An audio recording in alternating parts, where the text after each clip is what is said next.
وروره پرون یې تا ښځه ایما زوی ویلی دا څه شرم راایستلی د خو لور په کور کې تانګ یم اوس دې ګران خولې ته ویل تا ښځې پرون ما زوی ویلی و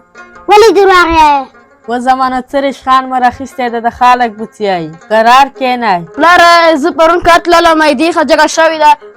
ایما زوی ویلی و پلاره دروغ یې دې ښځې پرون ما زوی ویلی و پلاره بس دې کور کې ویلی ما ګزاره نه کېږي پلاره ده ګزاره کېږي که نه به کېږي ما ګزاره نه کېږي بس که زمانو بس که زمانو مریض انسان یم خیرې به درته وکم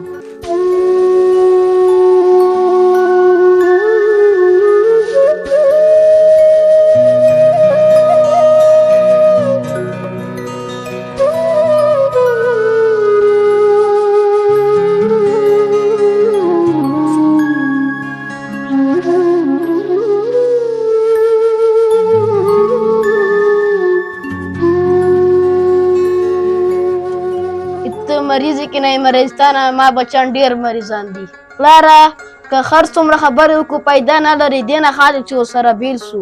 پلاس دا شل کال ما په خارج کې تېر کړه چې کله یې ویشته پیسې رالګې کله بل شته پیسې رالګه د پیسې مو څه کړې پیسو پوښتنه خو د دغه ورور نه وکړه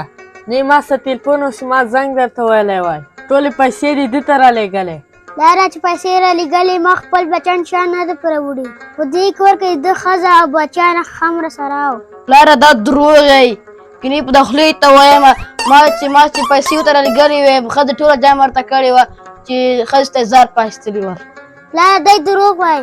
کله چې د ښځه پلار کور ته لاړه شي کله چې بیا راځي دومره پاڼې ورسره او دا یایې دا ته پلار اخیستی دا راته مور اخیستی او نور د پټې پیسې ورته رالېږلې پلارجانه لور باس ته لورې ما ګزاره نه کېږي اوس بېدېږو پلارجانه زه خپله 240 لکه روپۍ قرضداره یم پلارجانه زه هم کارګداره یم تم قرضداره تم قرضداره یو کور دی بیا چی بېلوئ نغدې پیسې هم نشته ما چاته پرېږدی صحیح ده پلارجانه چې نغدې پیسې نشته ما مخکې هم ډېرې رالېږلې وې ده خوندي کړې دغه څه اوسېږه ما سره به ولې اوسېږي ما خپله ښځه مریضه ده وړ بچیان مې دي هی زمانو کله چې وړوئ